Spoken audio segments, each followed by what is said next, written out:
ಕಬ್ಬು ಬೆಳೆಗಾರರ ಬೇಡಿಕೆ ಕೊನೆಗೂ ಈಡೇರಿದೆ. ಅಷ್ಟಕ್ಕೂ ಕರ್ನಾಟಕದಲ್ಲಿ ಕಬ್ಬು ಬೆಳೆಗಾರರಿಗೆ ಭಾರೀ ಅನ್ಯಾಯ ಆಗಿದೆ ಅಂತ ಆರೋಪಿಸಿ ದೊಡ್ಡ ಮಟ್ಟದ ಹೋರಾಟ ಶುರುವಾಗಿತ್ತು. ಇದೇ ಸಮಯದಲ್ಲಿ ಕಬ್ಬು ಬೆಳೆಗಾರರ ಹೋರಾಟವನ್ನು ಇಡೀ ರಾಜ್ಯದಾದ್ಯಂತ ವಿಸ್ತರಿಸಲು ಹೋರಾಟಗಾರರು ಚಿಂತನೆ ಹಾಗೂ ಚರ್ಚೆ ನಡೆಸಿದರು. ಈ ಮಧ್ಯೆ ಇಂದು ಹೆದ್ದಾರಿ ಬಂದ್ ಮಾಡಿ ಹೋರಾಟ ನಡೆಸುವಾಗಲೇ ಕಲ್ಲು ತೂರಾಟ ಕೂಡ ನಡೆದು ಹೋಗಿತ್ತು.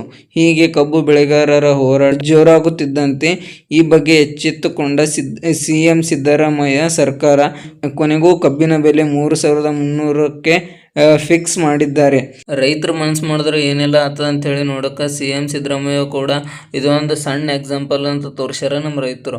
ಯಾಕಂದ್ರೆ ರೈತರು ಮನಸ್ಸು ಮಾಡಿದ್ರೆ ಎಂಥದನ್ನು ಬಂದ್ ಮಾಡ್ತಾರೆ.